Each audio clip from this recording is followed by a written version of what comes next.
Well, the room itself, we applied to criminal forfeiture, the fund from the province here in Saskatchewan, and we received the amount of 56,500 from them to build the room itself. It cost a little bit more, so we did use some of our budget that we had for the 2025 budget, but ultimately at the end of the day, we needed to do something for the youth and the kids within the area, to be able to come to a safe place, to be able to talk about some of the things that are going on in their life, and that's sort of how it came about. This room here was an old conference room, so it had a board table all in here, and we just thought it was a good space to move along. So we were able to find a local contractor that came in and did up mock designs for us, and we worked it off ideas out of Moose Jaw and Winnipeg, and got some ideas from them, and they came up with a draft and came and built this room.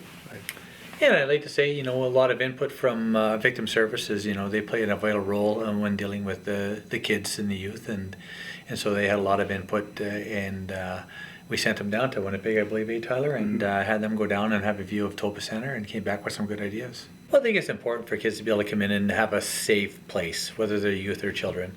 And so we've made it children and youth friendly. So, as you see at the far back at the cupboards, there's places for individuals to be able to sit down and read, color, do what they have to do, just to be a kid. And the idea is to slowly move them into an area where we're going to get into the clinical side of things at the interview and have them sit at the table. We've got microphones set up in both ends of the room.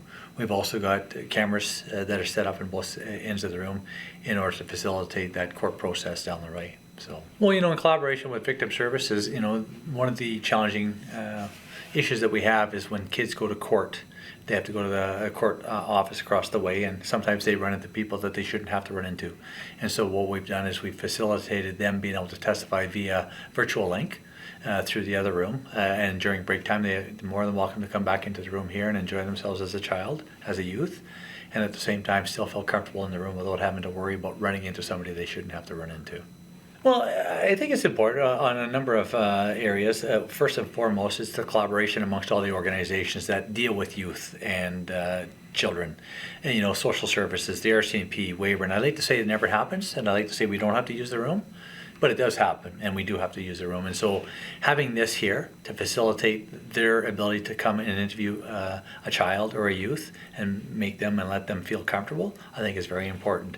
I said, second of all, I think the most important thing is the kids just wanting to be able to be in a place that they feel safe and want to be able to talk about some of the things that are going on in their life. We've had a couple of uses of the room already with victim services. They've talked about how the kids thought it was great. They didn't think the police station was going to be that fun. And so they've opened up a little bit and were able to talk about the things that have happened in their life. So that's the two most important things, is that relationship coordination with the other agencies, but more importantly, just the kids to be able to feel safe.